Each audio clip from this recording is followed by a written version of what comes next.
مرحبا شباب. اكو هواية مكاتب موجودة بالعالم، خاصة هنا بأمريكا هواية مكاتب. اليوم انفتحت من واحدة من أكبر المكاتب الموجودة هنا في أمريكا، ولاية نبراسكا، مدينة أوماها بالتحديد. هاي المكتبة كلفت 158 مليون. اليوم راح أشوفها وراح أصور هناك. خليكم وياي تابعوني، ولا تنسون دعمكم للقناة، راح يساعدني اطور القناة. تحياتي لكم، ابقوا ويانا.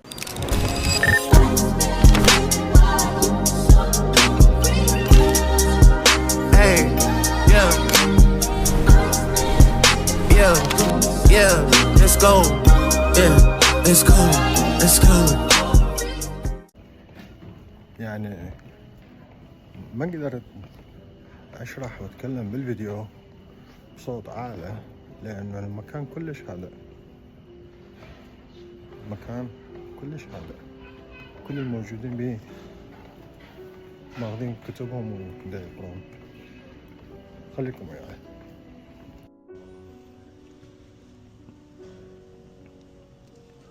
هاي شغلات تاريخية،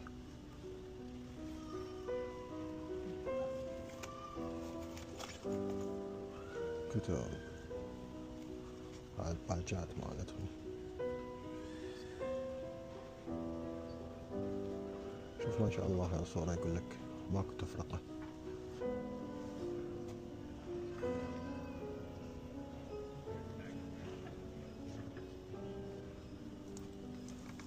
هاي السجلات القديمة اللي كانوا لما يجي المواطنين ياخذون الكتب يكتبون اسمائهم عليها.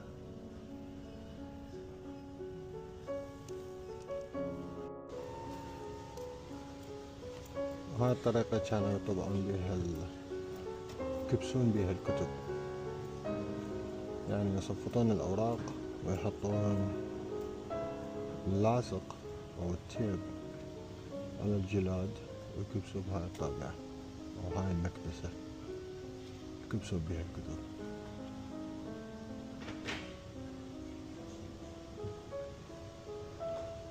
مع الأسف ما كاتبين يعني لا سنة.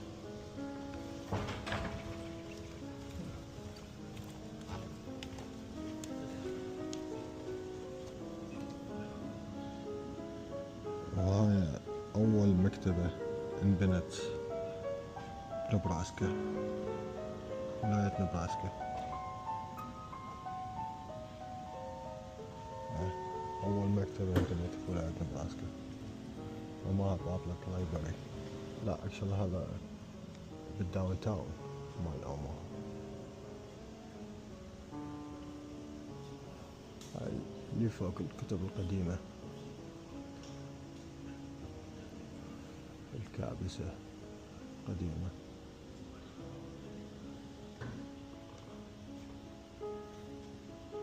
سيارات،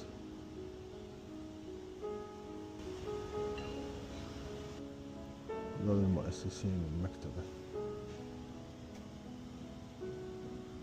أنا آسف على الإضاءة.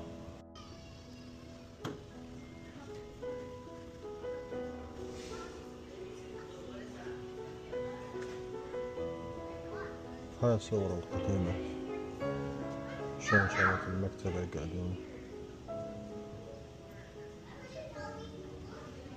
يدرسون بها الطلاب.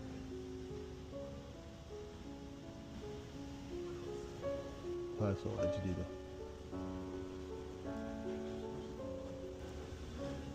صورة هذا مال ختم أو هذا الكليبسات القديمة.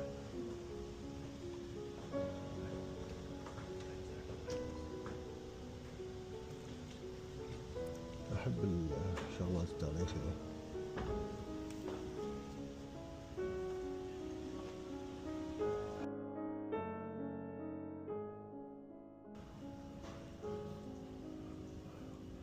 من كان عندهم مثل هذا التليفون؟ احنا كان عندنا واحد مثل هذا التليفون، ايش قد قديم.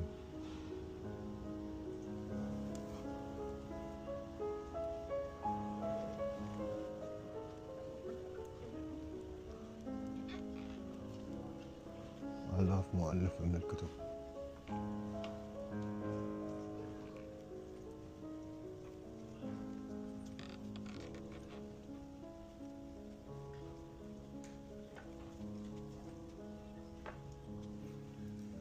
شرع المتنبي في العراق.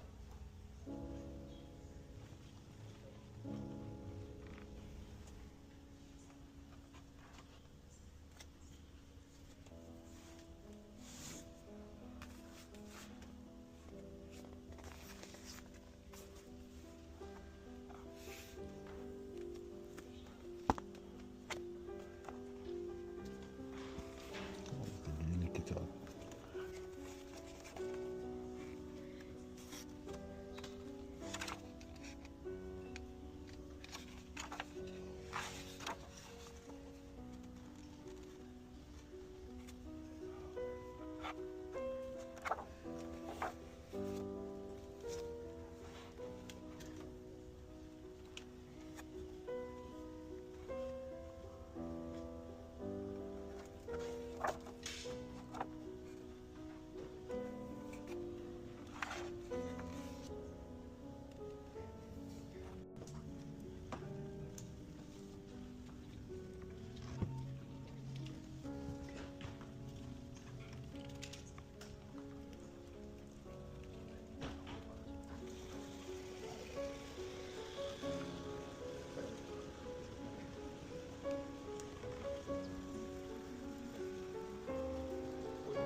يعني شباب، هاي أول مرة أنا أدخل المكتبة في حياتي، خاصة هنا بأمريكا.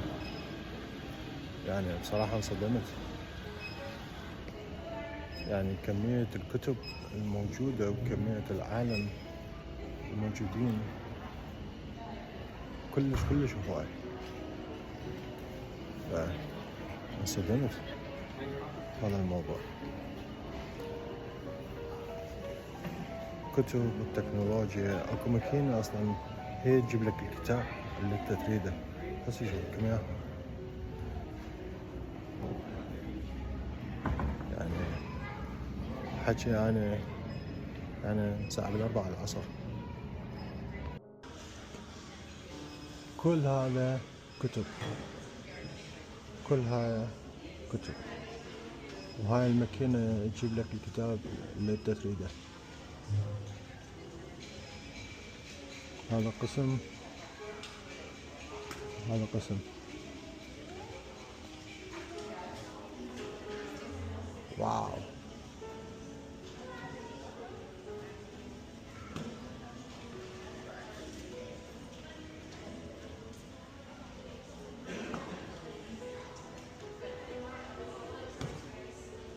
أكثر مكان جميل.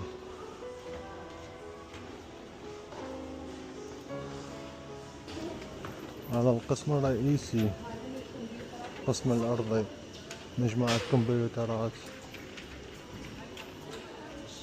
والكافيه هناك. هذا المكان الوحيد اللي تقدر تحكي بيه براحتك.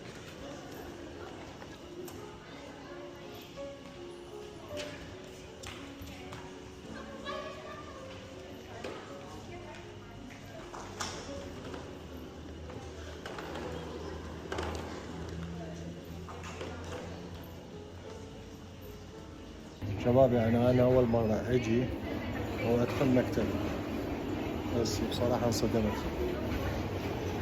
بهاي المكتبة. يعني عبارة عن أقسام، وكل قسم هو له خصائصه.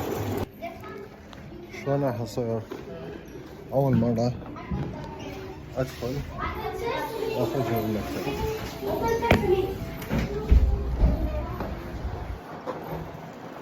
أول مرة أدخل وأخرج من المكتبة، شعور غريب بصراحة، شعور غريب، بس حلوة. عجبتني الهدوء والعالم، مجرد هي مكتبة عامة. هاي البناية كلها المكتبة عامة. طبعا تشمل كثير من الكتب المواضيع، يعني كثير